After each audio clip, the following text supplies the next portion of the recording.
ਵਾਹਿਗੁਰੂ ਜੀ ਕਾ ਖਾਲਸਾ ਵਾਹਿਗੁਰੂ ਜੀ ਕੀ ਫਤਿਹ। ਸਤਨਾਮ ਸ੍ਰੀ ਵਾਹਿਗੁਰੂ ਸਾਹਿਬ ਜੀਓ। ਇੱਕ ਓੰਕਾਰ ਸਤਨਾਮ ਕਰਤਾ ਪੁਰਖ ਨਿਰਭਉ ਨਿਰਵੈਰ ਅਕਾਲ ਮੂਰਤ ਅਜੂਨੀ ਸੈਭੰ ਗੁਰ ਪ੍ਰਸਾਦ। तू सुल्तान कहाँ हो मियाँ तेरी कमन वडाई। जो तू दे सो कहा स्वामी मैं मूर्ख कहन ना जाई। तेरे गुण गावां देह बुझाई जैसे सच में रहो रजाई। वाहिगुरु जी का खालसा वाहिगुरु जी की फतेह। सन धन श्री गुरु ग्रंथ साहिब महाराज जिन्हां दी अपार बख्शिश होई है। ਅੰਮ੍ਰਿਤ ਵੇਲੇ ਸੁਭਾਗ ਸਮੇਂ ਆਪ ਪਿਆਰੀਆਂ ਸੰਗਤਾਂ ਦੇ ਦਰਸ਼ਨ ਹੋਏ ਹਨ। ਧੰਤਾ ਦੇ ਯੋਗ ਹੋ, ਧੰਤਾ ਦੇ ਪਾਤਰ ਹੋ, ਜੋ ਸਾਹਿਬਾਂ ਦੀ ਇਸ ਅੰਮ੍ਰਿਤ ਵੇਲੇ ਨੂੰ ਸੰਭਾਲ ਕੇ ਆਪ ਨਿਤਾ ਪ੍ਰਤੀ ਸਤਿਗੁਰੂ ਦੇ ਚਰਨਾਂ ਵਿੱਚ ਹਾਜ਼ਰੀ ਲਾਉਂਦੇ ਹੋ। ਸੋ ਆਓ ਕੁਝ ਸਮਾਂ ਚੱਲ ਰਹੀ ਲੜੀਵਾਰ ਤਵ ਪ੍ਰਸਾਦ ਸਵਈਏ, ਜਿਹਨੂੰ ਸੁਦਾ ਸਵਈਏ ਵੀ ਜਾਂ ਅੰਮ੍ਰਿਤ ਸਵਈਏ ਵੀ ਕਿਹਾ ਜਾਂਦਾ ਹੈ, ਸਾਹਿਬ ਸ੍ਰੀ ਗੁਰੂ ਗੋਬਿੰਦ ਸਿੰਘ ਜੀ ਮਹਾਰਾਜ ਦੇ ਇਹ ਰਸਨਾ ਤੋਂ ਮੁਬਾਰਕ ਬਾਣੀ ਉਚਰੀ ਹੈ।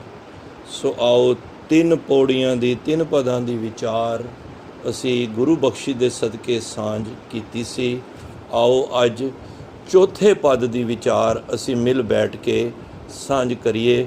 ਰਸਨਾ ਨੂੰ ਪਵਿੱਤਰ ਕਰੋ, ਬੜੇ ਪਿਆਰ ਸਹਿਤ ਆਖੋ ਜੀ ਸਤਨਾਮ ਸ੍ਰੀ ਵਾਹਿਗੁਰੂ। ਸਾਹਿਬ ਸ੍ਰੀ ਗੁਰੂ ਗੋਬਿੰਦ ਸਿੰਘ ਮਹਾਰਾਜ ਇਸ ਪੌੜੀ ਦੇ ਅੰਦਰ ਕੀ ਬਖਸ਼ਿਸ਼ ਕਰਦੇ ਹਨ। ਤੀਰਥ ਨਾਨ ਦਇਆ ਦਮ ਦਾਨ ਸੁਸੰਜਮ ਨੇਮ ਅਨੇਕ ਬਿਸੇਖੈ। ਸਾਹਿਬ ਸ੍ਰੀ ਗੁਰੂ ਨਾਨਕ ਗੁਰੂ ਗੋਬਿੰਦ ਸਿੰਘ ਮਹਾਰਾਜ ਉਹਨਾਂ ਕਰਮ ਕਾਂਡੀਆਂ ਦੇ, ਉਹ ਅੰਧ ਵਿਸ਼ਵਾਸੀਆਂ ਦਾ ਜ਼ਿਕਰ ਇਸ ਪੌੜੀ ਵਿੱਚ ਕਰ ਰਹੇ ਹਨ। ਕੰਮ ਚੰਗੇ ਕਰ ਰਹੇ ਹਨ, ਧਰਮ ਦੇ ਕਰ ਰਹੇ ਹਨ, ਪਰ ਥਾਂ ਨਹੀਂ ਪੈ ਰਹੇ। ਕਿਉਂ? ਕਿਉਂਕਿ ਜਦੋਂ ਨਿਸ਼ਾਨੇ 'ਤੇ ਤੀਰ ਨਾ ਲੱਗੇ ਤੇ ਉਹ ਅਜ਼ਾਇਆ ਹੀ ਜਾਂਦਾ ਹੈ। ਹੁਣ ਕਿਹੜੇ ਕਿਹੜੇ ਉਹ ਕਾਰਜ ਕਰ ਰਹੇ ਹਨ? ਗੁਰੂ ਸਾਹਿਬ ਕਹਿੰਦੇ ਨੇ ਤੀਰਥ ਨਾਨ, ਇੱਥੇ ਹਾਹਾ ਮਾੜਾ ਜਿਹਾ ਉਚਾਰਨਾ ਹੈ। ਤੀਰਥ 'ਤੇ ਨਹਾਉਣਾ ਜਾ ਕੇ। ਤੀਰਥ ਥੱਥਾ ਮੁਕਤਾ ਹੈ, ਭਾਵ ਕਿ ਬਹੁਤ ਤੀਰਥਾਂ ਦੀ ਗੱਲ ਹੈ। ਜੇ ਥੱਥੇ ਥੱਲੇ ਔਕੜ ਹੁੰਦਾ ਤੇ ਗੁਰੂ ਮਹਾਰਾਜ ਇੱਕ ਤੀਰਥ ਦੀ ਗੱਲ ਕਰਦੇ। ਇੱਥੇ ਤੀਰਥ ਤੋਂ ਭਾਵ ਥੱਥਾ ਮੁਕਤਾ ਹੈ, ਭਾਵ ਕਿ ਬਹੁਤ ਤੀਰਥਾਂ ਦੀ ਗੱਲ ਗੁਰੂ ਸਾਹਿਬ ਸਾਨੂੰ ਕਰ ਰਹੇ ਹਨ। ਕਿਉਂਕਿ ਗੁਰਬਾਣੀ ਵਿਆਕਰਣ ਸੰਬੰਧੀ ਵੀ ਅੱਖਰਾਂ ਦਾ ਬੋਧ ਕਰਾਉਂਦੀ ਹੈ। ਤਾਂ ਗੁਰੂ ਸਾਹਿਬ ਕਹਿੰਦੇ ਤੀਰਥ ਨਾਨ। ਤੀਰਥ ਕੀ ਹੈ? ਤੀਰਥ ਉਹ ਸਥਾਨ ਹੈ ਜਿੱਥੇ ਨਾਮ ਜਪਣ ਵਾਲੇ ਮਹਾਂਪੁਰਖ, ਬੰਦਗੀ ਕਰਨ ਵਾਲਿਆਂ ਦਾ ਤਪ ਹੋਇਆ ਹੁੰਦਾ ਹੈ। ਉਸ ਅਸਥਾਨ ਨੂੰ ਤੀਰਥ ਕਿਹਾ ਜਾਂਦਾ ਹੈ। ਤੀਰਥਾਂ ਨੂੰ ਮਹਾਰਾਜ ਨੇ ਮਾੜਾ ਨਹੀਂ ਕਿਹਾ, ਕਿਤੇ ਇਹ ਨਾ ਸੋਚ ਲਈਏ, ਪਰ ਮਹਾਰਾਜ ਜੋ ਉਹਨਾਂ ਦੀ ਮਨੋਤ ਸੀ ਲੋਕਾਂ ਦੀ, ਮਹਾਰਾਜ ਇਹ ਨਾ ਹੋਵੇ ਕਿ ਸਾਡੇ ਸਿੱਖਾਂ ਵਿੱਚ ਵੀ ਉਹ ਜਿਹੀ ਮਨੋਤ ਹੈ। ਮੈਨੂੰ ਖਿਮਾ ਕਰ ਦੇਣਾ। ਗੁਰੂ ਸਾਹਿਬ ਕਹਿੰਦੇ ਨੇ ਤੀਰਥ ਤਾਂ ਵੱਡੇ ਨੇ कि 68 तीरथ जहाँ साध पग धरे, जिथे नाम जपण वाले साधु दा चरण पे होण, तहाँ बैकुंठ जह नाम उच्चरे, उत्थे नाम उच्चरदा है, वो तीरथ है।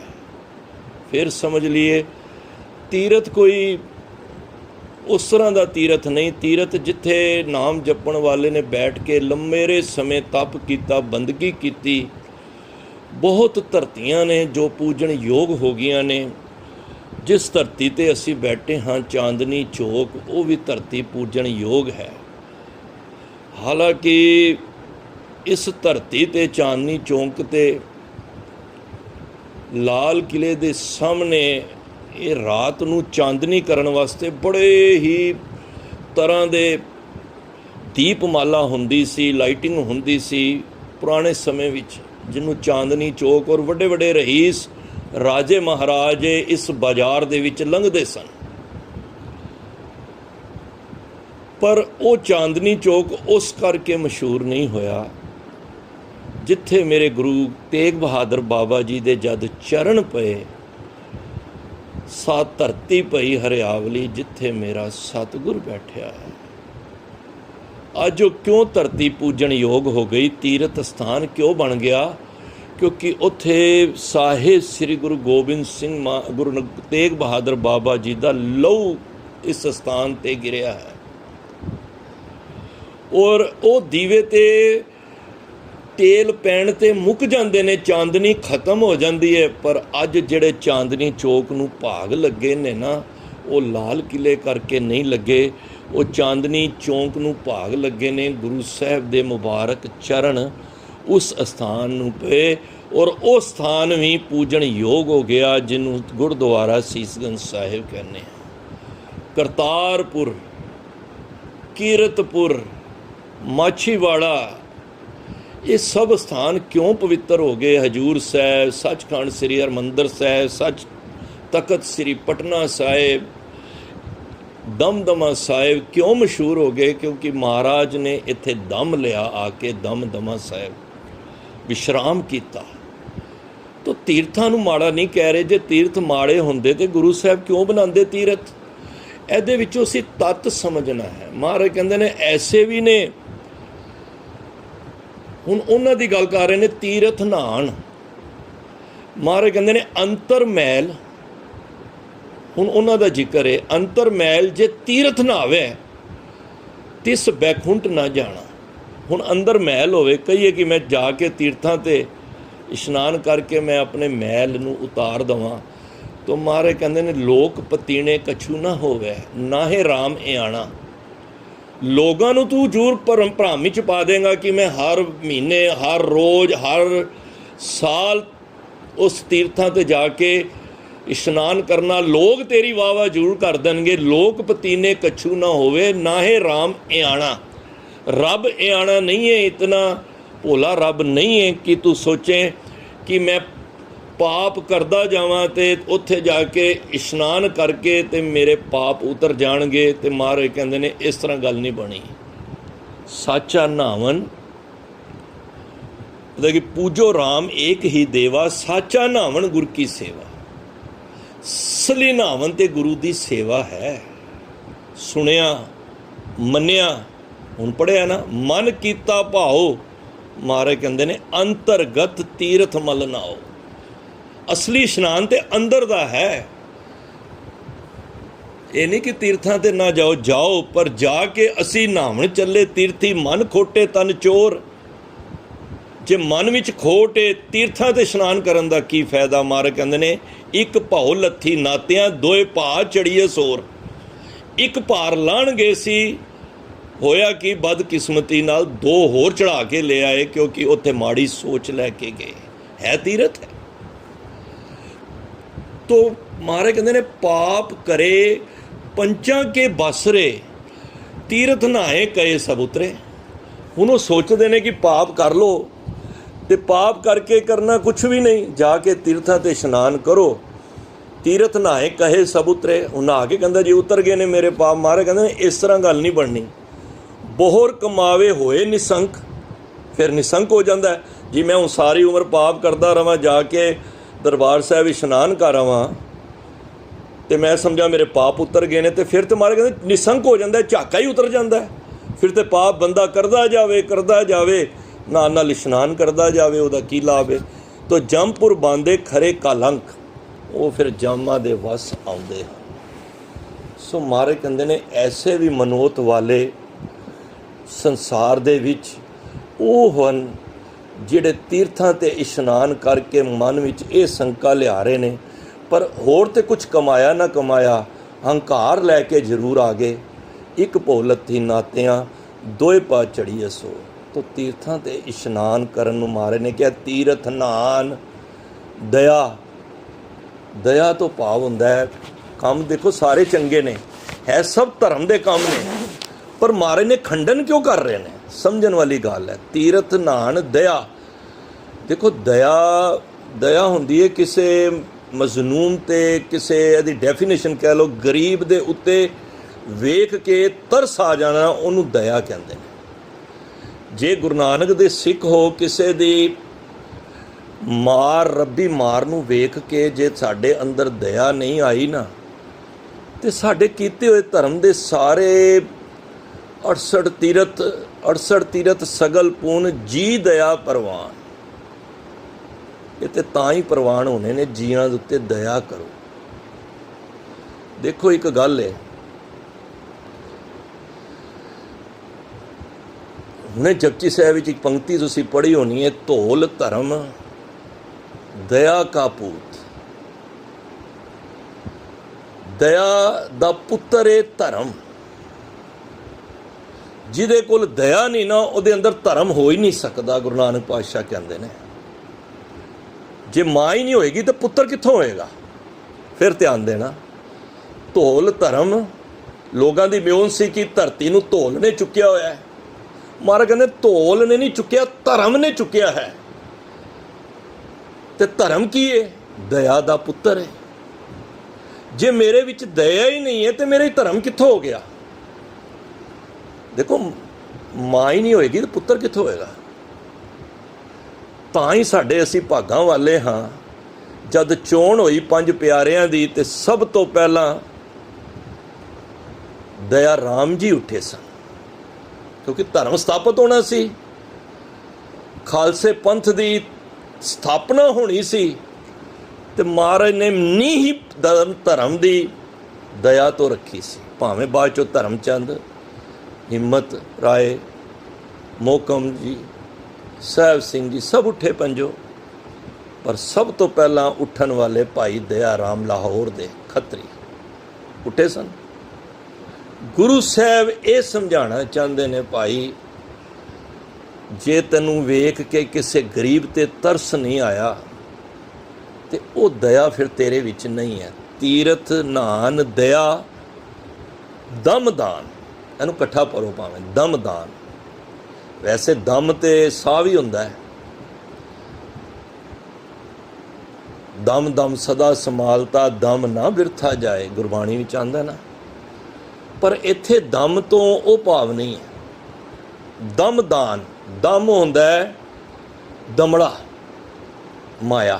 ਮਾਇਆ ਦਾਨ ਕਰਨੀ।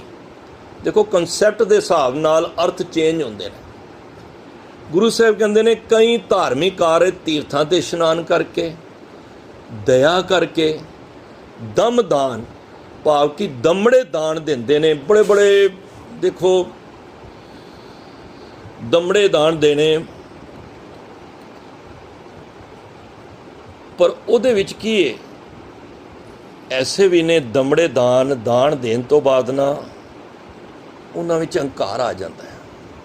ਤਾਂ ਹੀ ਗੁਰੂ ਘਰ ਦੇ ਵਿੱਚ ਦਾਨ ਨਹੀਂ ਹੈ, ਭੇਟਾ ਵੇ। ਇੱਕ ਸੁਖਮਨੀ ਸਾਹਿਬ ਦੀ ਪੰਕਤੀ ਆਉਂਦੀ ਹੈ, ਜਬ ਇਹ ਜਾਣੇ ਮੈਂ ਕਿਛ ਕਰਤਾ ਤਬ ਲਗ ਗਰਭ ਜੋਨ ਮੈਂ ਫਿਰਤਾ। ਜਦੋਂ ਸਮਝਦਾ ਇਹ ਕੰਮ ਮੈਂ ਕਰ ਰਿਹਾ, ਹੰਕਾਰ ਆ ਗਿਆ ਨਾ, ਦਾਨ ਦਿੱਤਾ ਬਈ ਮੈਂ ਦਾਨ ਦਿੱਤਾ, ਭਾਈ ਸਾਹਿਬ ਨੇ ਮੇਰਾ ਨਾਮ ਹੀ ਨਹੀਂ ਲਿਆ ਅਰਦਾਸ ਦੇ ਵਿੱਚ, ਮੈਂ ਗੁਰੂ ਘਰ ਦੇ ਅੰਦਰ ਵਧੀਆ ਚੰਦੋਆ ਚੋਰ ਸਾਹਿਬ ਦੀ ਸੇਵਾ ਕੀਤੀ, ਭਾਈ ਸਾਹਿਬ ਨੇ ਨਾਮ ਹੀ ਨਹੀਂ ਲਿਆ ਮੇਰਾ। ਇੱਕ ਸ਼ਰੀਰ ਸੀ, ਗੁਰਦੁਆਰੇ ਕਿੱਥੇ ਬਣ ਰਿਹਾ ਸੀ ਤੇ ਉਹਨੇ ਬਹੁਤ ਦਾਨ ਦਿੱਤਾ। ਦਾਨ ਕਮਾਂ ਵਾਹਿਗੁਰੂ ਭੇਟਾ ਕੀਤੀ। ਤੇ ਉਹਨੇ ਕਿਹਾ ਜਦੋਂ ਪੱਥਰ ਲਗਾਓ ਤੇ ਮੇਰਾ ਨਾਮ ਲਿਖ ਦੇਣਾ, ਮੇਰੇ ਪਿਤਾ ਦਾ ਨਾਮ ਲਿਖ ਦੇਣਾ। ਤੇ ਉਹ ਗੁਰਦੁਆਰਾ ਸਾਹਿਬ ਜਦ ਪੂਰਾ ਬਣ ਗਿਆ, ਉਹ ਗੁਰਦੁਆਰੇ ਦਰਸ਼ਨ ਕਰਨ ਗਿਆ ਤੇ ਮਹਾਰਾਜ ਦੇ ਸਨਮੁਖ ਹੋ ਕੇ ਨਾ ਥੋੜ੍ਹੀ ਪਹਿਲਾਂ ਹੀ ਹੱਥ ਜੋੜ ਕੇ ਖੜਾ ਹੈ ਤੇ ਇੱਧਰ ਉੱਧਰ ਵੇਖੀ ਜਾ ਰਿਹਾ। ਕਿਸੇ ਪ੍ਰੇਮੀ ਨੇ ਪੁੱਛਿਆ ਬਜ਼ੁਰਗ ਪਾਪਾ ਜੀ ਨੂੰ, ਪਾਪਾ ਜੀ ਸਾਹਮਣੇ ਗੁਰੂ ਗ੍ਰੰਥ ਸਾਹਿਬ ਨੇ, ਤੁਸੀਂ ਹੱਥ ਜੋੜ ਕੇ ਇੱਧਰ ਉੱਧਰ ਕੀ ਪੇ ਵੇਖਦੇ ਹੋ? ਕਹਿੰਦਾ ਜੀ ਅੱਜ ਤੋਂ 6 ਮਹੀਨੇ ਪਹਿਲਾਂ ਮੈਂ ਇੱਥੇ ਗੁਰਦੁਆਰੇ ਭੇਟਾ ਦੇ ਕੇ ਗਿਆ ਸੀ ਤੇ ਮੈਂ ਇੱਥੇ ਆਪਣਾ ਨਾਮ ਪੜ੍ਹ ਰਿਹਾ ਹਾਂ ਕਿ ਮੇਰੇ ਨਾਮ ਦੀ ਪਲੇਟ ਲੱਗੀ ਕਿਉਂ ਨਹੀਂ? ਹੱਦ ਹੋ ਗਈ ਹੈ। ਅਸੀਂ ਭੇਟਾ ਦੇ ਦੇ ਕੇ ਨਾ ਗੁਰਦੁਆਰਿਆਂ ਨੂੰ ਵੀ ਕਾਲਾ ਕਰ ਦਿੱਤਾ ਕੀਤਾ। ਮੈਂ ਤਾਂ ਕਈ ਗੁਰਦੁਆਰਿਆਂ ਵਿੱਚ ਵੇਖਣਾ ਪੱਖਿਆਂ ਦੇ ਉੱਤੇ ਵੀ ਨਾਮ ਲਿਖੇ ਹੋਏ ਨੇ, ਮੇਰੇ ਸਵਰਗੀਏ ਪਿਤਾ ਜੀ। ਲੋ ਜੀ, ਤੁਸੀਂ ਆਪਣੇ ਮਾਤਾ ਪਿਤਾ ਨੂੰ ਪੱਖਿਆਂ ਵਿੱਚ ਹੀ ਲਟਕਾਇਆ ਹੋਇਆ ਹੈ। ਪਤਾ ਹੀ ਨਹੀਂ ਕੌਣ ਨੇ, ਕਿਹੜਾ ਨਾਮ ਹੈ, ਪਰ ਨਾਮ ਹੋਣਾ ਚਾਹੀਦਾ। ਇਸੇ ਦਾਨ ਭੇਟਾ ਦਾ ਕੋਈ ਫਾਇਦਾ ਨਹੀਂ ਹੈ। ਮਹਾਰਾਜ ਉਹਨਾਂ ਦਾ ਜ਼ਿਕਰ ਕਰ ਰਹੇ ਨੇ, ਕਹਿ ਰਹੇ ਦਾਨ ਵੀ ਕਰ ਰਹੇ ਨੇ, ਪਰ ਹੰਕਾਰ ਦੀ ਪੰਡ ਵੀ ਨਾਲ ਚੁੱਕੀ ਹੋਈ ਹੈ। ਮੈਂ ਇੰਨਾ ਦਾਨੀ ਹਾਂ। ਸਾਧ ਸੰਗਤ, ਜੇ ਦਾਨੀ ਦੀ ਗੱਲ ਕਰਨੀ ਹੈ ਨਾ ਤੇ ਗੁਰੂ ਗੋਬਿੰਦ ਸਿੰਘ ਵੱਡਾ ਦਾਨੀ ਵਰਗਾ ਕੋਈ ਦਾਨੀ ਨਹੀਂ ਹੋਏਗਾ। ਪਿਆਰ ਨਾਲ ਆਖੋ ਸਤਨਾਮ ਸ੍ਰੀ ਵਾਹਿਗੁਰੂ। ਜਿਹਨੂੰ ਸਰਬੰਸ ਦਾਨੀ ਕਿਹਾ। ਦੁਨੀਆ ਦੇ ਅੰਦਰ ਦਾਨੀ ਬੜੇ ਹੋਣਗੇ, ਪੁੱਤਰਾਂ ਪਿੱਛੇ ਮਾਇਆ ਵਾਰਦੇ ਹੋਏ ਤੁਹਾਨੂੰ ਬੜੇ, ਕਿਸੇ ਨੇ ਵਿਆਹ ਤੇ ਲੋਟ ਉਟਾਰਿਆ ਸੀ ਨਾ ਮਾਇਆ, ਤੇ ਉਹ ਕਹਿੰਦਾ ਕੀ ਇਹ, ਕਹਿੰਦਾ ਇਹ ਮਾਇਆ ਕਿਉਂ ਇੰਜ ਕਰਦੇ ਨੇ? ਕਹਿੰਦਾ ਤਾਂ ਭਾਵ ਇਹ ਵੇ ਕਿ ਪੁੱਤਰ ਦੇ ਵਿਆਹ ਤੇ ਕਿਉਂ ਲੁਟਾ ਰਿਹਾ ਕਿ ਮਾਇਆ ਮੇਰੇ ਬੱਚੇ ਵਾਸਤੇ ਕੁਝ ਵੀ ਨਹੀਂ ਹੈ। ਇਹੀ ਭਾਵ ਹੈ ਨਾ। ਤੁਸੀਂ ਬੱਚਿਆਂ ਦੇ ਵਿਆਹ ਤੇ ਵਾਰ ਕੇ ਸੁੱਟਦੇ ਹੋ ਨਾ ਮਾਇਆ, ਇਹਦਾ ਭਾਵ ਹੈ ਕਿ ਮੇਰੇ ਬੱਚੇ ਦੇ ਸਾਹਮਣੇ ਇਹ ਮਾਇਆ ਤੁੱਛ ਹੈ। ਇਹੀ ਗੱਲ ਹੈ ਨਾ। ਤੇ ਗੁਰੂ ਗੋਬਿੰਦ ਸਿੰਘ ਮਹਾਰਾਜ ਨੇ ਆਪਣੇ ਪੰਥ ਦੇ ਪ੍ਰਤੀ ਆਪਣਾ ਸਰਬੰਸ ਵਾਰ ਕੇ ਕਹਿ ਦਿੱਤਾ, ਮੇਰੇ ਪਰਿਵਾਰ ਤੋਂ ਉੱਚੇ ਮੇਰਾ ਪੰਥ ਹੈ। ਪੰਥ ਵਸੇ ਮੈਂ ਉਜੜਾ, ਮੈਂ ਭਾਵੇਂ ਉਜੜ ਜਾਵਾਂ, ਪੰਥ ਮੇਰਾ ਵਸਦਾ ਰਵੇ। ਪਰ ਅੱਜ ਅਸੀਂ ਪੰਥ ਨੂੰ ਕਿੱਥੇ ਲਿਜਾ ਰਹੇ ਹਾਂ, ਇਹ ਤੁਸੀਂ ਆਪ ਵਾਚ ਕਰਨਾ ਹੈ। ਦਾਨੀ ਬੜੇ ਹੋਏ ਨੇ, ਵੱਡੇ ਵੱਡੇ ਕਰੋੜਾਂ ਅਰਬਾਂ ਪਤੀ ਹੋਏ ਨੇ ਦਾਨ ਦੇਣ ਵਾਲੇ, ਪਰ ਗੁਰੂ ਗੋਬਿੰਦ ਸਿੰਘ ਵਰਗਾ ਕੋਈ ਦਾਨੀ ਨਹੀਂ ਸੰਸਾਰ ਵਿੱਚ, ਨਾ ਕੋਈ ਹੋਇਆ ਹੈ ਤੇ ਨਾ ਕੋਈ ਹੋਏਗਾ। ਤਾਂ ਗੁਰੂ ਮਹਾਰਾਜ ਇੱਥੇ ਇਹੀ ਕਹਿ ਰਹੇ ਨੇ, ਭਾਈ ਜਿਹੜੇ ਇਹ ਵਜੇ ਦਾਨ ਕਰਦੇ ਹਨ, ਪੁੰਨ ਦਾਨ ਜੋ ਬੀਜ ਦੇ ਸਭ ਧਰਮ ਰਾਏ ਕੇ ਜਾਈ। ਸਾਰੇ ਰਾਹ ਵਿੱਚ ਧਰਮ ਰਾਜ ਨੇ ਖੋ ਲੈਣੇ ਨੇ ਭਾਈ, ਕਿਉਂਕਿ ਉਹਦੇ ਵਿੱਚ ਹੁਣ ਅੱਗੇ ਚੱਲ ਕੇ ਮਹਾਰਾਜ ਇਹ ਜਿਹੜੇ ਸਾਰੇ ਕਰਮ ਕਾਂਡ ਨੇ, ਕੰਮ ਚੰਗੇ ਨੇ। ਦੇਖੋ ਅਸੀਂ ਇਹਦਾ ਢੰਗ ਬਦਲਣਾ ਹੈ ਬਸ। ਇਹ ਗੁਰੂ ਸਾਹਿਬ ਸਾਨੂੰ ਸਮਝਾ ਰਹੇ ਨੇ। ਤੀਰਥ ਨਾਨ ਦਇਆ ਦਮ ਦਾਨ ਸੁਸੰਜਮ। ਬੜੇ ਤਰ੍ਹਾਂ ਦੇ ਸੰਜਮ ਕਰਦੇ ਨੇ ਜੋਗੀ ਲੋਕ। ਇੰਦਰੀਆਂ ਨੂੰ ਕੰਟਰੋਲ ਕਰਨ ਵਾਸਤੇ ਧੂਣੀਆਂ ਤੋਂ ਖਾ ਲੈਣੀਆਂ, ਭੁੱਖੇ ਰਹਿਣਾ, ਸ਼ੀਲੇ ਕੱਟਣੇ, ਜੇਠ ਹਾੜ ਦੀ ਗਰਮੀ ਵਿੱਚ ਧੂਏ ਤੋਂ ਖਾ ਕੇ ਆਪਣੇ ਸਰੀਰ ਨੂੰ ਤਪਾਉਣਾ, ਜਾਂ ਬਰਫ਼ ਇਲਾਕਿਆਂ ਵਿੱਚ ਜਾ ਕੇ ਨੰਗੇ ਪਿੰਡੇ ਬਹਿ ਜਾਣਾ। ਪਰ ਮਹਾਰਾਜ ਕਹਿੰਦੇ ਨੇ ਇਹਦਾ ਕੋਈ ਸਰੀਰ ਨੂੰ ਕਸ਼ਟ ਦੇ ਕੇ ਜਾਪ ਤਾਪ ਗਿਆਨ ਸਭ ਧਿਆਨ ਖੜ ਸ਼ਾਸਤਰ ਸਿਮਰਤ ਵਿਗਿਆਨ जोग अभ्यास कर्म धर्म किरिया सगल त्याग बन मदे फिरिया अन प्रकार किए बो जतना पुण्य दान होमे बो रतना शरीर कटाए होमे कर राती वर्त नेम करे बो पाती नहीं तुल राम नाम विचार नानक गुरमुख नाम जपिए एक बार। ये जितने भी किते हुए इंद्रियां दे जेड़े रोकन वास्ते साधन ने संयम ने महाराज कहंदे ने ये सब व्यर्थ ने। सुसंयम नेम कई बड़े नेम करते हैं। देखो बड़े बड़े नेम हैगे ने जी। नेम हुंदा वैसे एक कानून कह लो कायदा कह लो असूल कह लो। जोगी लोग बड़े नेम करते सन। नाड़ियां दे अंदर नाड़ियां बाहर अंतरा बाहर कढ़ लेंदे सन। न्योली कर्म करते सन। बड़ा बड़ा धरती दे विच पुट के जमीन थले 4-4 महीने रहना ये तप करते सन बड़े। फिर 8-8 महीने बाहर रहना। उदों रब चेते नहीं आना जद ਭੋਰਿਆਂ ਵੀ ਚਲੇ ਜਾਣਾ ਤਦ ਚੇਤੇ ਆਣਾ। ਮਹਾਰਾਜ ਕਹਿੰਦੇ ਨੇ ਇਹ ਨੇਮ ਨੇ, ਨੇਮ ਕਰ ਰਹੇ ਨੇ ਘਰ-ਬਾਰ ਛੱਡ ਕੇ, ਭੁੱਖੇ ਰਹਿ ਕੇ। ਗੁਰੂ ਸਾਹਿਬ ਨੇ ਵੀ ਸਾਨੂੰ ਨੇਮ ਕਰਨ ਦੀ ਤਾਕੀਦ ਕੀਤੀ ਹੈ। ਜਿਹੜਾ ਤੁਸੀਂ ਰੋਜ਼ ਨਿਤ ਨੇਮ ਕਰਦੇ ਹੋ ਨਾ, ਕੋਈ ਮਹਾਰਾਜ ਨੇ ਇਹ ਨਹੀਂ ਕਿਹਾ ਕੋਈ ਸਰੀਰ ਨੂੰ, ਪਿੰਡੇ ਨੂੰ ਕਸ਼ਟ ਦੇ ਕੇ ਨਹੀਂ। ਸਰੀਰ ਮੰਦਾ ਕਿਸੇ ਦਿਨ, ਸਰੀਰ ਇਸ਼ਨਾਨ ਨਹੀਂ ਕਰਨ ਜੋਗਾ, ਸਰੀਰ ਢਿੱਲਾ ਹੈ, ਲਿੱਸਾ ਹੈ, ਤੇ ਕੋਈ ਗੱਲ ਨਹੀਂ, 5 ਇਸ਼ਨਾਨਾਂ ਕਰਕੇ ਵੀ ਤੁਸੀਂ ਬੈਠ ਜਾਓ। ਨਹੀਂ ਬੈਠ ਸਕਦੇ, ਲੇਟ ਕੇ ਵੀ ਕਰ ਲਓ। ਮੈਂ ਨਹੀਂ ਕਹਿ ਰਿਹਾ, ਬਾਣੀ ਕਹਿ ਰਹੀ ਹੈ। ਕੋਈ ਬਾਅਦ 'ਚੋਂ ਸਵਾਲ ਕਰ ਦਿੰਦੇ ਨੇ ਜੀ, ਵੀਰ ਜੀ ਨੇ ਕਿਹਾ ਲੇਟ ਕੇ ਵੀ ਕਰ ਸਕਦੇ। ਉਠਤ ਬੈਠਤ ਸੋਵਤ ਨਾਮ ਕੋ ਨਾਨਕ ਜਨ ਕੇ ਸਦਕਾ। ਹਰ ਕੰਮ ਤੁਹਾਨੂੰ ਗੁਰਬਾਣੀ 'ਚੋਂ ਮਿਲ ਜਾਏਗਾ। ਖੇਡ ਤੇ ਮਨ ਨੂੰ ਹੈ, ਮਨ ਨੂੰ ਨਹੀਂ ਸੋਣਾ। ਸਰੀਰ ਲਟਾ ਕੇ ਤੇ ਤੁਸੀਂ ਭਾਵੇਂ ਪੜ੍ਹ ਹਾਥ ਪਾਉ ਕਰ ਕਾਮ ਸਭ ਚੀਤ ਨਿਰੰਜਨ ਨਾਲ। ਹੁਣ ਸਵਾਸ ਦੀ ਗੱਲ ਆਉਂਦੀ ਏ, ਤੇ ਸਵਾਸ ਅਸੀਂ ਕਿਵੇਂ ਜਪਾਂਗੇ? ਉਹ ਤੇ ਫਿਰ ਬਹਿੰਦਿਆਂ ਉੱਠਦਿਆਂ ਹਰਨਾਮ ਧਿਆਵੇ ਵਾਲੀ ਗੱਲ। ਤਾਂ ਗੁਰੂ ਸਾਹਿਬ ਕਹਿੰਦੇ ਨੇ ਬੜੇ ਬੜੇ ਨੇਮੀ ਬੈਠੇ ਨੇ, ਸ਼ਿਲੇ ਕੱਟਨੇ, ਬੜਾ ਕੁਛ ਕਰਦੇ ਨੇ ਨੇਮੀ। ਪਰ ਗੁਰੂ ਸਾਹਿਬ ਨੇ ਸਾਨੂੰ ਇਹ ਰੋਜ਼ ਨਿਤ ਨੇਮ ਕਰਨ, ਨਿਤ ਦਾ ਹੁੰਦਾ ਰੋਜ਼, ਰੋਜ਼ ਨੇਮ ਕਰਨਾ। ਜਪਜੀ, ਜਾਪ, ਚੌਪਈ, ਸਵਈਏ, ਆਨੰਦ ਸਾਹਿਬ, ਸਹਿਜ ਪਾਠ, ਸੰਧਿਆ ਨੂੰ, ਸੋਧਰ, ਰਾਤ ਨੂੰ, ਸੋਹਿਲਾ, ਇਹ ਸਾਡਾ ਨੇਮ ਹੈ। ਇਹ ਸਿੱਖ ਕਿੱਥੇ ਵੀ ਹੋਵੇ ਨਹੀਂ ਕਰ ਸਕਦਾ, ਸੁਣ ਕੇ ਵੀ ਆਪਣੇ ਇਸ ਜੀਵਨ ਦਾ ਨੇਮ ਬਣਾਏ। ਜੇ ਤੁਸੀਂ ਆਪਣੇ ਇਸ ਦੁਆਰ ਨੂੰ, 10ਵੇਂ ਦੁਆਰ ਨੂੰ ਖੋਲ੍ਹਣਾ ਚਾਹੁੰਦੇ ਹੋ ਨਾ, ਤੇ ਫਿਰ ਤੁਹਾਨੂੰ ਇਹ ਨਿਤਨੇਮ ਕਰਨਾ ਜ਼ਰੂਰੀ ਹੈ। ਇੱਕ ਨਾ 10ਵਾਂ ਦੁਆਰ ਦਿਖਾਇਆ, ਪੜ੍ਹਿਆ ਨਾ ਆਨੰਦ ਸਾਹਿਬ ਵਿੱਚ, ਤਾਂ ਕਈ ਤਰ੍ਹਾਂ ਦੇ ਨੇਮ ਕਰਨ ਵਾਲੇ ਵੀ ਗੁਰੂ ਸਾਹਿਬ ਕਹਿੰਦੇ ਨੇ ਬੈਠੇ ਨੇ। ਤੀਰਥ, ਨਾਨ, ਦਇਆ, ਦਮਦਾਨ, ਸੁਸੰਜਮ, ਨੇਮ, ਅਨੇਕ ਵਿਸੇਖੇ, ਅਨੇਕਾਂ ਢੰਗਾਂ ਦੇ ਨਾਲ ਇਹ ਲੋਕ ਕਰਮ ਕਾਂਡ ਕਰ ਰਹੇ ਨੇ। ਦੇਖੋ ਕੰਮ ਸਾਰੇ ਚੰਗੇ ਨੇ, ਪਰ ਕਰਨ ਦਾ ਢੰਗ ਬੜਾ ਮਹਾਰਾਜ ਨੇ ਉਹਨਾਂ ਨੂੰ ਦੱਸਿਆ ਹੈ। ਤੇ ਅੱਗੇ ਚੱਲ ਕੇ ਮਹਾਰਾਜ ਕਹਿ ਰਹੇ ਨੇ ਵੇਦ ਪੁਰਾਣ ਕਤੇਬ ਕੁਰਾਨ। ਦੇਖੋ ਕਈ ਵੇਦ ਨੇ, 4 ਵੇਦ ਨੇ। ਪੁਰਾਣ ਜਿਹੜੇ ਸਨਾਤਨ ਧਰਮ ਦੇ ਵਿੱਚ 18 ਪੁਰਾਣ ਨੇ, ਜਿਨ੍ਹਾਂ ਵਿੱਚ ਪ੍ਰਾਚੀਨ ਪੁਰਾਣੀਆਂ ਸਾਖੀਆਂ ਲਿਖੀਆਂ ਹੋਈਆਂ ਨੇ। ਵੇਦ ਪੁਰਾਣ, ਕਤੇਬ ਕੁਰਾਨ, ਮੁਸਲਮਾਨਾਂ ਇਸਲਾਮ ਧਰਮ ਦੇ ਗ੍ਰੰਥ ਨੇ, ਧਾਰਮਿਕ ਗ੍ਰੰਥ ਨੇ। ਤੇ ਮਹਾਰਾਜ ਕਹਿੰਦੇ ਨੇ ਜ਼ਮੀਨ ਜਮਾਨ ਸੁਭਾਨ ਕੇ ਪੇਖੇ। ਜੋ ਜ਼ਮੀਨ ਹੁੰਦਾ ਧਰਤੀ ਤੇ ਜਮਾਨ ਹੁੰਦਾ ਸਮੇਂ ਦੇ।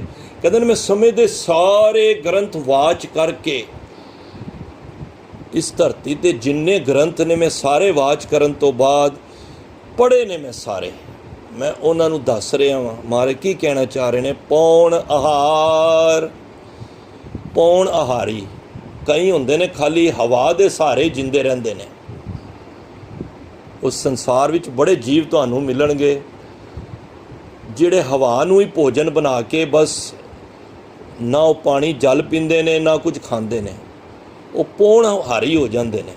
ਹੈ ਨੇ ਜੀਵ ਐਸੇ। ਤੁਸੀਂ ਕਈ ਸੱਪ ਐਸੇ ਨੇ ਜਿਹੜੇ ਬਿਨਾਂ ਪਾਣੀ ਤੋਂ ਵੀ ਰਹਿੰਦੇ ਨੇ। ਇਹ ਮੂਰਥਲ ਜਗ੍ਹਾ ਡੈਜ਼ਰਟ ਏਰੀਆ 'ਚ ਜਾਓ, ਉੱਥੇ ਕਿੱਥੇ ਪਾਣੀ ਹੁੰਦਾ ਹੈ? ਸੱਪ ਮਿਲਣਗੇ ਤੁਹਾਨੂੰ, ਪਰ ਉਹ ਸੱਪ ਕੀ ਕਰਦਾ, ਉਹਦੇ ਨਾ ਗਲੇ ਵਿੱਚ ਛੱਲਾ ਜਿਹਾ ਹੁੰਦਾ। ਜਦੋਂ ਮੂੰਹ ਖੋਲ੍ਹਦਾ ਤੇ ਹਵਾ ਉਸ ਛੱਲੇ ਨਾਲ ਟਕਰਾਉਂਦੀ ਏ ਤੇ ਉਹਦੇ ਵਿੱਚ ਹੀ ਉਹਨੂੰ ਆਹਾਰ ਮਿਲ ਜਾਂਦਾ, ਪੌਣ ਆਹਾਰ। ਕਿਉਂਕਿ ਅਸੀਂ ਛੋਟੇ ਹੁੰਦੇ ਪੜ੍ਹਦੇ ਸਨ, ਪਾਣੀ ਨੂੰ ਕਹਿੰਦੇ ਸਨ H2O, ਹਾਈਡਰੋਜਨ ਪਲੱਸ ਆਕਸੀਜਨ। ਪਾਣੀ ਕਿਵੇਂ ਬਣਦਾ? ਹਾਈਡਰੋਜਨ ਪਲੱਸ ਆਕਸੀਜਨ, ਹਵਾ ਦੇ ਨਾਲ। ਤੇ ਕਈ ਹਵਾ ਦੇ ਨਾਲ ਹੀ ਆਪਣੇ ਜੀਵਨ ਦਾ ਨਿਰਵਾਹ ਕਰ ਲੈਂਦੇ ਨੇ, ਜੀਵਨ ਨੂੰ ਚਲਾ ਲੈਂਦੇ ਨੇ। ਇਹ ਵੀ ਤਪ ਹੈ। ਪਰ ਗੁਰੂ ਦੇ ਪਿਆਰੇ ਵੀ, ਉਹਨਾਂ ਦੇ ਅੰਦਰ ਅਵਸਥਾ ਐਸੀ ਬਣ ਜਾਂਦੀ ਹੈ, ਗੁਰਮੁਖ ਅੰਤਰ ਸਹਿਜ ਹੈ ਮਨ ਚੜਿਆ 10ਵੇਂ ਆਕਾਸ਼। ਉੱਥੇ ਉਂਗ ਨਾ ਭੁੱਖ ਹੈ, ਹਰ ਅੰਮ੍ਰਿਤ ਨਾਮ ਸੁਖਵਾਸ। ਨਾਨਕ ਦੁੱਖ ਸੁਖ ਵਿਆਪਤ ਨਹੀਂ, ਜਿੱਥੇ ਆਤਮ ਰਾਮ ਪ੍ਰਗਾਸ। ਜਿਹੜੇ 10ਵੇਂ ਦੁਆਰ 'ਤੇ ਪਹੁੰਚ ਜਾਂਦੇ ਨੇ, ਉਹਨੂੰ ਫਿਰ ਸੰਸਾਰਿਕ ਭੁੱਖਾਂ ਮੁੱਕ ਜਾਂਦੀਆਂ ਨੇ। ਸਾਚੇ ਨਾਮ ਕੀ ਲਾਗੇ ਭੂਖ, ਉਤ ਭੁੱਖੇ ਖਾਏ ਚਲੀਏ ਦੁੱਖ। ਜਦੋਂ ਤੁਸੀਂ ਸੰਸਾਰ ਦੇ ਵਿੱਚ ਜਿਹੜਾ ਦੀ ਅਵਸਥਾ ਉੱਚੀ ਹੋ ਜਾਂਦੀ ਹੈ ਨਾ, ਉਹ ਸਰੀਰ ਕਰਕੇ ਵੀ ਢਿੱਲੇ ਹੋ ਜਾਂਦੇ ਨੇ, ਕਿਉਂਕਿ ਦੁਨਿਆਵੀ ਖੁਰਾਕ ਉਹਨਾਂ ਨੂੰ ਫਿਰ ਉਹ ਘੱਟ ਹੋਈ ਜਾਂਦੀ, ਆਪਣੇ ਆਪ ਹੀ ਘਟਦੀ ਜਾਂਦੀ ਹੈ। ਤੁਸੀਂ ਦੇਖੋ, ਬੰਦਾ ਜਿੰਨਾ ਵਿਕਾਰੀ ਹੋਏਗਾ ਉਹਦੀ ਸਭ ਤੋਂ ਜ਼ਿਆਦਾ ਡਾਈਟ ਹੋਏਗੀ। ਜਿਤਨੀ ਖੁਰਾਕ ਚਟਪਟੀ ਸਵਾਦਲੀ ਹੋਏਗੀ, ਉਤਨੇ ਵਿਕਾਰਾਂ ਦਾ ਤੁਹਾਡੇ ਅੰਦਰ ਜਨਮ ਹੋਏਗਾ, ਉਨੀ ਸਾਡੀ ਬੁੱਧੀ ਵੀ ਮੰਦ ਹੋਏਗੀ। ਅਸੀਂ ਕਿਉਂ ਕਹਿੰਦੇ ਹਾਂ ਬਈ ਇਹਦਾ ਖਾਣਾ ਮੱਝ ਵਰਗਾ ਹੈ, ਮੱਝ ਨੂੰ ਜਿੰਨਾ ਮਰਜ਼ੀ ਪੇਟ ਰੱਜਿਆ ਵੀ ਹੋਵੇ ਤਾਂ ਵੀ ਖਾਈ ਜਾਏਗੀ, ਉਹ ਚਬਾਈ ਜਾਏਗੀ ਕੁਝ ਨਾ ਕੁਝ। ਤੇ ਕਹਿੰਦੇ ਨੇ ਇਹਦੀ ਗਿੱਟਿਆਂ ਵਿੱਚ ਅਕਲ ਹੈ। ਕਹਿੰਦੇ ਨਾ, ਜ਼ਿਆਦਾ ਖਾਣਾ ਬਾਬਾ ਹੋਰ ਖਾਣਾ ਖੁਸ਼ੀ ਖੁਆਰ, ਜਿਤ ਖਾਦੇ ਤਨ ਪੀੜੀਏ ਮਨ ਮੇ ਚਲੇ ਵਿਕਾਰ। ਜਿਹੜਾ ਜ਼ਿਆਦਾ ਖਾਂਦੇ ਨੇ, ਜਿਹੜੇ ਸਵਾਦਲੇ ਚਟਪਟੇ ਸਪਾਈਸੀ ਚੀਜ਼ਾਂ ਜਿਹੜੀਆਂ ਖਾਂਦੇ ਨੇ, ਸਵਾਦ ਲਾ ਲਾ ਕੇ ਖਾਂਦੇ ਨੇ, ਤੇ ਮਹਾਰਾਜ ਕਹਿੰਦੇ ਨੇ ਗੁਰੂ ਨਾਨਕ ਪਾਤਸ਼ਾਹ, ਉਹਨਾਂ ਦੇ ਅੰਦਰ ਵਿਕਾਰਾਂ ਦੀ ਰੋਂਦ ਚਲਦੀ ਹੈ। ਗੁਰੂ ਸਾਹਿਬ ਕਹਿੰਦੇ ਨੇ, ਖਾ, ਅਸੀਂ ਜੀਣ ਵਾਸਤੇ ਖਾਣਾ ਹੈ, ਨਾ ਕਿ ਖਾਣ ਵਾਸਤੇ ਜੀਣਾ ਹੈ। ਖਾਓ, ਖਾਣ ਵਾਸਤੇ ਮਨਾ ਨਹੀਂ ਹੈ। ਅਲਬ ਸਹਾਰ ਸੁਲਭ ਸੀ ਨਿੰਦਰਾ, ਬੜਾ ਸਾਦਗੀ ਭੋਜਨ ਖਾਓ। ਜਦੋਂ ਤੁਸੀਂ ਲਾਈਟ ਖਾਓਗੇ ਨਾ, ਮੈਂ ਦਾਅਵੇ ਨਾਲ ਕਹਿਣਾ, ਸਵੇਰੇ ਤੁਹਾਨੂੰ ਉੱਠਣ ਵਿੱਚ ਦਿੱਕਤ ਵੀ ਨਹੀਂ ਹੋਏਗੀ। ਤੁਸੀਂ ਕਦੀ ਹੈਵੀ ਖਾ ਲਓ, ਸਵੇਰੇ ਤੁਹਾਨੂੰ ਉੱਠਣ ਵਕਤ ਵੀ ਦਿੱਕਤ ਹੋਏਗੀ। ਜਿਹੜੇ ਨਾਮ ਜਪਣ ਵਾਲੇ ਹੁੰਦੇ ਨਾ, ਉਹ ਪ੍ਰਸ਼ਾਦਾ ਰਾਤੀ ਘੱਟ ਹੀ ਖਾਂਦੇ ਨੇ, ਥੋੜ੍ਹਾ ਜਿਹਾ ਇਸ ਹਿਸਾਬ ਨਾਲ ਰੱਖਦੇ ਨੇ, ਸਵੇਰੇ ਉੱਠਣ ਵੇਲੇ ਉਹਨਾਂ ਨੂੰ ਖਿਆਈ ਨਹੀਂ ਹੁੰਦੀ, ਆਲਸ ਨਹੀਂ ਜ਼ੋਰ ਪਾਉਂਦਾ।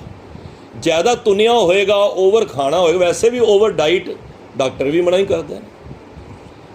ਤੇ ਮਹਾਰਾਜ ਕਹਿੰਦੇ ਨੇ ਕਿ ਪੌਣ ਆਹਾਰ, ਕਈ ਐਸੇ ਵੀ ਨੇ ਖਾਲੀ ਪੌਣ ਦੇ ਸਦਕੇ ਹੀ ਚੱਲਦੇ ਪਏ ਨੇ। ਜਤੀ ਜਤ ਤਾਰ, ਕਈ ਐਸੇ ਨੇ, ਜਤੀ ਹੁੰਦਾ ਹੈ ਆਪਣੀ ਇੰਦਰੀਆਂ 'ਤੇ ਕੰਟਰੋਲ ਕਰਨਾ, ਉਹ ਬ੍ਰਹਮਚਾਰੀ ਬਣ ਗਏ। ਗੁਰੂ ਸਾਹਿਬ ਨੇ ਉਹਨਾਂ ਨੂੰ ਵੀ ਖੰਡਿਤ ਕੀਤਾ ਹੈ, ਬਈ ਘਰ-ਬਾਰ ਛੱਡਤਾ, ਅਸੀਂ ਇਸਤਰੀ ਦਾ ਸੰਗ ਨਹੀਂ ਕਰਨਾ। ਗੁਰੂ ਸਾਹਿਬ ਵੀ ਕਹਿੰਦੇ ਨਾ ਕਰੋ। ਏਕ ਨਾਰੀ ਜਤੀ ਹੋਵੇ, ਪਰ ਨਾਰੀ ਧੀ ਭੈਣ ਵਿਖਾਏ, ਜਾਂ ਦੇਖ ਪਰਾਈਆਂ ਚੰਗੀਆਂ ਮਾਵਾਂ ਭੈਣਾਂ ਧੀਆਂ ਜਾਣੇ। ਇਹ ਦੋਨਾਂ ਵਾਸਤੇ ਲਾਗੂ ਹੁੰਦਾ ਹੈ, ਇਸਤਰੀ ਵਾਸਤੇ ਵੀ, ਪੁਰਸ਼ ਵਾਸਤੇ ਵੀ। ਜਤੀ ਤੋਂ ਭਾਵ ਹੁੰਦਾ ਹੈ ਕਿ ਇੰਦਰੀਆਂ ਨੂੰ ਕੰਟਰੋਲ ਕਰਨਾ। ਗੁਰੂ ਸਾਹਿਬ ਨੇ ਸਾਨੂੰ ਗ੍ਰਸਥ ਵਿੱਚ ਰਹਿ ਕੇ ਇਹ ਚੀਜ਼ ਸਿਖਾਈ ਹੈ, ਨਾ ਕਿ ਘਰ-ਬਾਰ ਛੱਡ ਕੇ। ਤਾਂ ਕਈ ਐਸੇ ਵੀ ਨੇ ਜਿਹੜੇ ਜਤੀ ਬਣ ਕੇ, ਮਹਾਰਾਜ ਕਹਿੰਦੇ ਨੇ ਪੌਣ ਹਾਰ ਜਤੀ ਜਤ ਤਾਰ, ਉਹ ਜਤ ਨੂੰ ਧਾਰ ਲਿਆ। ਮਹਾਰਾਜ ਨੇ ਉਹ ਆਇਆ ਸੀ ਨਾ, ਅਸੀਂ ਜਪਜੀ ਸਾਹਿਬ ਵਿਚਾਰ ਕੀਤੀ ਸੀ, ਜਤ ਪਹਾਰਾ ਧੀਰਜ ਸੁਨਿਆਰ, ਸੁਨਿਆਰੇ ਦੀ ਦੁਕਾਨ ਦਾ ਅਸੀਂ ਜ਼ਿਕਰ ਕੀਤਾ ਸੀ। ਤੇ ਮਹਾਰਾਜ ਕਹਿੰਦੇ ਨੇ ਤੂੰ ਉਸ ਦੁਕਾਨ ਨੂੰ ਜਤ ਬਣਾ ਲੈ, ਆਪਣੇ ਸਰੀਰ ਨੂੰ। ਤੇ ਇੱਥੇ ਮਹਾਰਾਜ ਕਹਿ ਰਹੇ ਨੇ ਜਤੀ ਜਤ ਧਾਰ। ਇਹੋ ਜਿਹੇ ਵੀ ਸਰੀਰ ਨੇ ਜਿਹੜੇ ਇੰਦਰੀਆਂ ਨੂੰ ਕੰਟਰੋਲ ਕਰਨ ਵਾਸਤੇ ਘਰ-ਬਾਰ ਛੱਡ ਕੇ ਤੇ ਪਹਾੜਾਂ ਦੀਆਂ ਕੰਧਰਾਂ 'ਤੇ ਜਾ ਕੇ ਬਹਿ ਗਏ, ਕਿ ਇੰਦਰੀਆਂ ਨੂੰ ਬ੍ਰਹਮਚਾਰੀ ਬਣ ਗਏ। ਤਾਂ ਮਹਾਰਾਜ ਕਹਿੰਦੇ ਨੇ ਪੌਣ ਹਾਰ ਜਤੀ ਜਤ ਧਾਰ, ਬ੍ਰਹਮ ਦੀ ਇਹ ਬ੍ਰਹਮਚਾਰੀ ਬਣ ਕੇ ਜਤ ਨੂੰ ਧਾਰ ਲਿਆ। ਸਭੈ ਸੂ ਵਿਚਾਰ ਹਜ਼ਾਰ ਕ ਦੇਖੈ। ਮਹਾਰਾਜ ਕਹਿੰਦੇ ਨੇ ਮੈਂ ਸਾਰਿਆਂ ਨੂੰ ਵਿਚਾਰ ਕਰਨ ਤੋਂ ਬਾਅਦ ਇਹ ਹਜ਼ਾਰਾਂ ਦੀ ਗਿਣਤੀਆਂ ਨੂੰ ਵੇਖ ਕੇ ਤੁਹਾਨੂੰ ਹੁਣ ਇੱਕ ਗੱਲ ਮੈਂ ਕਹਿ ਰਿਹਾ। ਕੀ ਵੇਖਿਆ ਮਹਾਰਾਜ ਨੇ? ਇਹ ਉੱਤੇ ਜਿਹੜੀਆਂ ਚੀਜ਼ਾਂ ਕਿ ਤੀਰਥਾਂ 'ਤੇ ਇਸ਼ਨਾਨ ਕਰਨਾ, ਦੇਖੋ ਤੀਰਥ ਮਾੜੇ ਨਹੀਂ ਹੈ। ਤੀਰਥ ਤੇ ਮਹਾਰਾਜ ਸਾਨੂੰ ਤੇ ਕਿਹਾ ਤੀਰਥ ਨਾਮ ਜਾਓ, ਤੀਰਥ ਨਾਮ ਹੈ। ਇੱਕ ਸ਼ਬਦ ਪੜ੍ਹੀ ਦਾ ਨਾ ਕਿ ਤੀਰਥਾਂ ਦੇ ਉੱਤੇ ਗੰਗਾ ਜਲ ਗੁਰੂ ਗੋਬਿੰਦ ਨਾਮ। ਸਾਡੇ ਵਾਸਤੇ ਗੰਗਾ ਜਲ ਗੋਬਿੰਦ ਦਾ ਨਾਮ ਹੈ। ਜਾਓ ਤੀਰਥਾਂ 'ਤੇ। ਹਰਿਮੰਦਰ ਸਾਹਿਬ ਤੀਰਥ ਨਹੀਂ, ਜਾਓ, ਜ਼ਰੂਰ ਜਾਓ। ਪਰ ਜਦੋਂ ਤੁਸੀਂ ਬਾਹਰੋਂ ਇਸ਼ਨਾਨ ਕਰਕੇ ਜਿਹੜੀ ਸਹੀ ਤੀਰਥ 'ਤੇ ਜਿਹੜੇ ਜਾਂਦੇ ਨੇ, ਘਰੋਂ ਹੀ ਸਿਮਰਦੇ ਜਾਂਦੇ ਨੇ, ਉੱਥੇ ਇਸ਼ਨਾਨ ਕਰਨ ਤੋਂ ਬਾਅਦ ਗੁਰੂ ਸਾਹਿਬ ਦੇ ਜਦ ਅੰਦਰ ਦੁਆਰੇ ਜਾਂਦੇ ਨੇ ਤੇ ਉਹ ਉਸ ਬਾਣੀ ਨੂੰ ਸਰਵਣ ਕਰਦੇ ਰਹਿੰਦੇ ਨੇ, ਕਿਉਂਕਿ ਉੱਥੇ ਵੇਵਸ ਹੁੰਦੀਆਂ ਨੇ, ਤਰੰਗਾਂ ਹੁੰਦੀਆਂ ਨੇ। ਉਹ ਆਪਣੇ ਹਿਰਦੇ ਵਿੱਚ ਉਸ ਤਰੰਗਾਂ ਨੂੰ ਲੈਂਦੇ ਨੇ। ਫਿਰ ਜਾ ਕੇ 2-4 ਘੰਟੇ ਜਿੰਨਾ ਵੀ ਸਮਾਂ ਹੁੰਦਾ ਉਹ ਬੈਠ ਕੇ ਗੁਰਬਾਣੀ ਸੁਣਦੇ ਨੇ। ਉਹਨੂੰ ਕਹਿੰਦੇ ਨੇ ਤੀਰਥਾਂ ਤੇ ਜਾਣਾ। ਉਹ ਪ੍ਰਵਾਨ ਹੈ। ਤੇ ਗੁਰੂ ਸਾਹਿਬ ਕਹਿੰਦੇ ਨੇ ਐਸੇ ਵੀ ਨੇ ਜਿਹੜੇ ਜਾ ਕੇ ਮਟਰ ਗਸ਼ਤੀ ਕਰਦੇ ਨੇ, ਭੈੜੇ ਕੰਮ ਕਰਕੇ ਆਉਂਦੇ ਨੇ, ਤੀਰਥ ਨਾਨ ਕਰਦੇ ਨੇ, ਦਇਆ ਨਹੀਂ ਲੋਕਾਂ 'ਤੇ, ਦਮ ਦਾਨ ਦਾਨ ਦੇ ਕੇ ਹੰਕਾਰ ਅਨੇਕ ਤਰ੍ਹਾਂ ਦੇ ਸੰਜਮ ਕਰਦੇ ਨੇ। ਔਰ ਬੜੀਆਂ ਪੁਰਾਣ ਔਰ ਕਤੇਬ ਕੁਰਾਨ ਪੜ੍ਹ ਕੇ ਮਹਾਰਾਜ ਕਹਿੰਦੇ ਨੇ ਪੌਣਹਾਰ ਐਸੇ ਵੀ ਨੇ ਜਿਹੜੇ ਖਾਲੀ ਪੌਣ ਦੇ ਸਹਾਰੇ ਜੀ ਰਹੇ ਨੇ, ਕਈ ਬ੍ਰਹਮਚਾਰੀ ਬਣੇ ਹੋਏ ਨੇ, ਪਰ ਮਹਾਰਾਜ ਕਹਿੰਦੇ ਨੇ ਹੁਣ ਆਪਣਾ ਫੈਸਲਾ ਇਸ ਪੌੜੀ ਵਿੱਚ ਦੇ ਰਹੇ ਨੇ। ਗੁਰੂ ਸਾਹਿਬ ਕਹਿ ਰਹੇ ਨੇ ਸ੍ਰੀ ਭਗਵਾਨ, ਸ੍ਰੀ ਮਾਇਆ, ਸ਼੍ਰੋਮਣੀ ਭਗਵਾਨ। ਮਾਇਆ ਦਾ ਭਗਵਾਨ ਕੌਣ ਹੈ? ਮਾਇਆ ਦਾ ਪਤੀ ਭਗਵਾਨ ਵਾਹਿਗੁਰੂ ਹੀ ਤੇ ਹੈ ਨੇ ਜਿਹਨੇ ਮਾਇਆ ਬਣਾਈ ਹੈ। ਸ੍ਰੀ ਭਗਵਾਨ ਉਹ ਪਰਮਾਤਮਾ ਵਾਹਿਗੁਰੂ ਜੀ, ਰੱਬ ਜੀ। ਭਜੇ ਬਿਨ ਭੂਪਤ, ਭੂ ਹੁੰਦਾ ਧਰਤੀ, ਤੇ ਧਰਤੀ ਦਾ ਪਤੀ ਰਾਜੇ, ਤੇ ਰਾਜਾ ਕੌਣ ਹੈ? ਪਰਮਾਤਮਾ। ਉਸ ਪਰਮਾਤਮਾ ਉਹ ਰਾਜੇ, ਮਤਲਬ ਕਿ ਜੇ ਪਰਮਾਤਮਾ ਦੀ ਭਗਤੀ ਤੋਂ ਬਿਨਾਂ ਇਹ ਹੁਣ ਜਿੰਨੇ ਕਾਰਜ ਕੀਤੇ ਨੇ ਉਹਦੇ ਵਿੱਚ ਜੇ ਨਾਮ ਸ਼ਾਮਲ ਨਹੀਂ ਹੈ, ਸ੍ਰੀ ਭਗਵਾਨ ਭਜੇ ਬਿਨ ਭੂਪਤ, ਅਗਰ ਉਹਦੇ ਵਿੱਚ ਨਾਮ ਸ਼ਾਮਲ ਨਹੀਂ ਤੇ ਮਾਰੇ ਕਹਿੰਦੇ ਨੇ ਏਕ ਰਤੀ ਬਿਨ ਏਕ ਨਾ ਲਿਖੈ। ਇੱਥੇ ਰਤੀ ਦਾ ਮਤਲਬ ਹੈ ਪਿਆਰ। ਅਗਰ ਉਹਦੇ ਵਿੱਚ ਪਿਆਰ ਨਹੀਂ ਹੈ, ਨਾਮ ਸ਼ਾਮਲ ਨਹੀਂ ਹੈ, ਇਹ ਜਿੰਨੇ ਵੀ ਕਰਮ ਕਾਂਡ ਨੇ ਕਿਸੇ ਲੇਖੇ ਨਹੀਂ ਲਾਉਣੇ। ਇਹ ਨਹੀਂ ਕਿ ਤੀਰਥਾਂ ਦਾ ਖੰਡਨ ਕੀਤਾ ਹੈ, ਇਹ ਨਹੀਂ ਕਿ ਦਇਆ ਦਾ ਖੰਡਨ ਕੀਤਾ ਹੈ, ਦਾਨ ਦਾ ਖੰਡਨ ਨਹੀਂ। ਮਹਾਰਾਜ ਕਹਿੰਦੇ ਨੇ ਸਾਰੀਆਂ ਚੀਜ਼ਾਂ ਮੁਬਾਰਕ ਨੇ, ਪਰ ਸ੍ਰੀ ਭਗਵਾਨ ਭਜੇ ਬਿਨ ਭੂਪਤ, ਅਗਰ ਉਸ ਵਾਹਿਗੁਰੂ ਦੇ ਨਾਮ ਤੋਂ ਬਿਨਾਂ ਇਹ ਕੰਮ ਕਰ ਰਹੇ ਹੋ ਤੁਸੀਂ, ਤੇ ਮਹਾਰਾਜ ਕਹਿੰਦੇ ਨੇ ਏਕ ਰਤੀ, ਭਾਵ ਕਿ ਇੱਕ ਰਤੀ, ਇੱਕ ਪਿਆਰ ਤੋਂ ਬਿਨਾਂ, ਬਿਨ ਏਕ ਨਾ ਲਿਖੇ। ਅਗਰ ਉਹਦੇ ਵਿੱਚ ਪਿਆਰ ਨਹੀਂ, ਪ੍ਰੀਤ ਨਹੀਂ, ਜੇ ਮਹਾਰਾਜ ਕਹਿੰਦੇ ਨਾ ਅਤ ਸੁੰਦਰ ਕੁਲੀਨ ਚਤੁਰ ਮੁਖ ਗਿਆਨੀ ਧਨਵੰਤ, ਮਿਰਤਕ ਕਹੀਏ ਨਾਨਕਾ, ਜੇ ਪ੍ਰੀਤ ਨਹੀਂ ਭਗਵੰਤ। ਉੱਚੀ ਕੁਲ ਦਾ ਹੋਵੇ, ਸਿਆਣਾ ਹੋਵੇ, ਗਿਆਨੀ ਹੋਵੇ, ਅਤ ਸੁੰਦਰ ਕੁਲੀਨ ਚਤੁਰ ਮੁਖ ਗਿਆਨੀ ਧਨਵੰਤ, ਪੈਸੇ ਵਾਲਾ ਵੀ ਹੋਵੇ, ਪਰ ਜੇ ਅੰਦਰ ਪਿਆਰ ਨਹੀਂ ਤੇ ਤੂੰ ਸਮਝ ਕਿ ਤੂੰ ਸਰੀਰ ਨਹੀਂ, ਇੱਕ ਮੋਈ ਲਾਸ਼ ਚੱਲ ਰਹੀ ਹੈ। ਤੇ ਗੁਰੂ ਸਾਹਿਬ ਇੱਥੇ ਇਹੀ ਸਮਝਾ ਰਹੇ ਨੇ ਕਿ ਕੰਮ ਤੇ ਤੁਸੀਂ ਚੰਗੇ ਕਰ ਰਹੇ ਹੋ, ਪਰ ਉਹਨਾਂ ਕੰਮਾਂ ਦੇ ਵਿੱਚ ਨਾਮ ਸ਼ਾਮਲ ਕਰ ਲਓ। ਬਸ ਤੀਰਥ 'ਤੇ ਜਾਓ, ਪਰ ਉਹ ਨਾਮ ਲੈ ਕੇ ਨਾਲ ਜਾਓ, ਨਾਮ ਦਾ ਆਸਰਾ ਲੈ ਕੇ ਜਾਓ। ਉਹ ਤੀਰਥ ਵੀ ਤੁਹਾਡੇ ਵਾਸਤੇ ਬੇਖੁੰਟ ਬਣ ਜਾਏਗਾ। ਕਿਸੇ 'ਤੇ ਦਇਆ ਕਰ ਰਹੇ ਹੋ, ਦਾਨ ਕਰ ਰਹੇ ਹੋ, ਇੱਕ ਹੱਥ ਤੋਂ ਦਿੱਤਾ ਦੂਜੇ ਨੂੰ ਪਤਾ ਨਾ ਲੱਗੇ, ਉਹਦੇ ਵਿੱਚ ਨਾਮ ਸ਼ਾਮਲ ਹੈ। ਉਹਦੇ ਕੋ ਮੈਂ ਨਾ ਹੀ ਕਿਛ ਹੋ ਨਾ ਹੀ ਕਿਛ ਆਏ ਨਾ ਮੋਰਾ।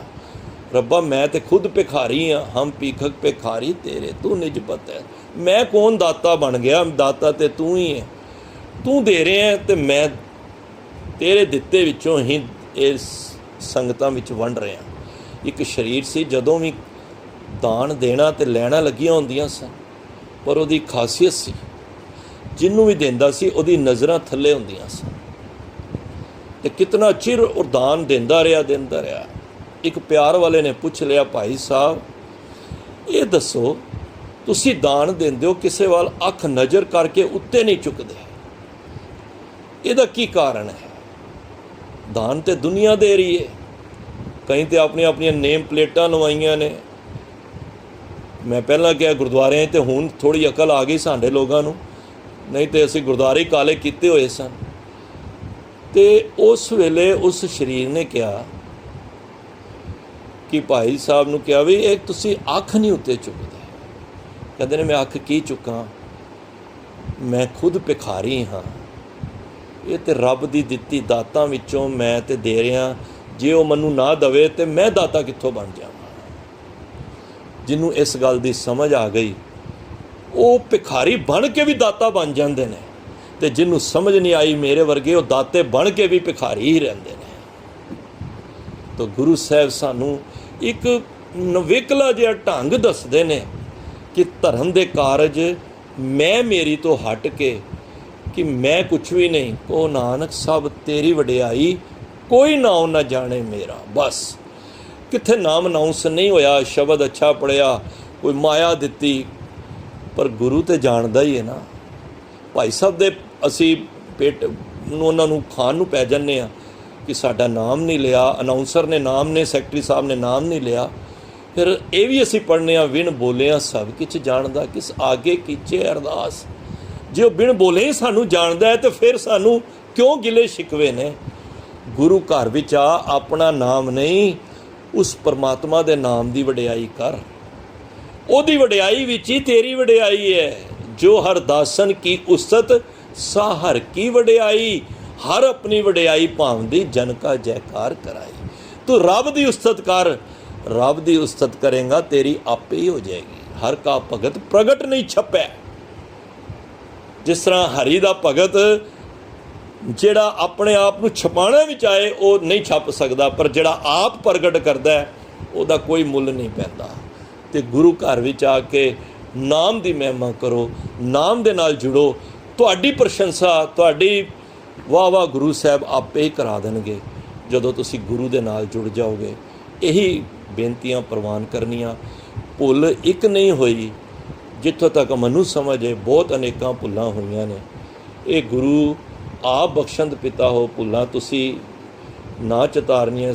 ਸੰਗਤ ਵੀ ਬਖਸ਼ਣ ਯੋਗ ਹੈ, ਉਹ ਵੀ ਬਖਸ਼ ਲੈਂਦੀ ਹੈ ਉਹ ਗਲਤੀਆਂ। ਤੇ ਮੇਰੀਆਂ ਗਲਤੀਆਂ ਨਾ ਚਿਤਾਰਦੇ ਹੋਏ ਸੰਗਤ ਸਾਰੀ ਅਸੀਸ ਬਖਸ਼ੋ। ਜਿਤਨੇ ਮਾਈ ਭਾਈ ਆ ਕੇ ਤੁਸੀਂ ਬੈਠ ਕੇ ਸਰਵਨ ਕਰਦੇ ਹੋ, ਮੈਂ ਸਾਰਿਆਂ ਦਾ ਤਹਿ ਦਿਲ ਤੋਂ ਧੰਨਵਾਦ। ਪਰ ਮੈਂ ਤਾਂ ਸਿਰਫ ਆਪਣੇ ਮਨ ਨੂੰ ਗੱਲ ਕਰਕੇ ਜਾਣਾ ਵਾਂ। ਤੁਸੀਂ ਸਮਝਦੇ ਹੋ ਕਿ ਮੈਂ ਤੁਹਾਨੂੰ ਮੁਖਾਤਬ ਕਰ ਰਿਹਾ। ਦਰਅਸਲ ਮੈਂ ਆਪਣੇ ਮਨ ਦੇ ਨਾਲ ਗੱਲ ਕਰਕੇ ਤੇ ਇਹ ਮਨ ਦੀ ਗੱਲ ਨੂੰ ਮੈਂ ਤੁਹਾਡੇ ਤੱਕ ਪਹੁੰਚਾਉਣਾ ਵਾਂ। ਆਸ ਹੈ ਕਿ ਦਾਸ ਦੇ ਉੱਤੇ ਵੀ ਮਹਾਰਾਜ ਕਿਰਪਾ ਕਰਨ। ਸਾਰਿਆਂ ਦਾ ਧੰਨਵਾਦ। ਸ੍ਰੀ ਗੁਰੂ ਗ੍ਰੰਥ ਸਾਹਿਬ ਜੀ ਦਾ ਧੰਨਵਾਦ। ਇਸੇ ਤਰ੍ਹਾਂ ਪਿਆਰ ਦੇ ਵਿੱਚ ਗੁਰੂ ਦੀ ਖੁਸ਼ੀਆਂ ਪ੍ਰਾਪਤ ਕਰੋ। ਭੁੱਲਾਂ ਚੁੱਕਾਂ ਨਾ ਚਿਤਾਰੋ। ਅਸੀਸ ਬਖਸ਼ੋ। ਵਾਹਿਗੁਰੂ ਜੀ ਕਾ ਖਾਲਸਾ, ਵਾਹਿਗੁਰੂ ਜੀ ਕੀ ਫਤਿਹ।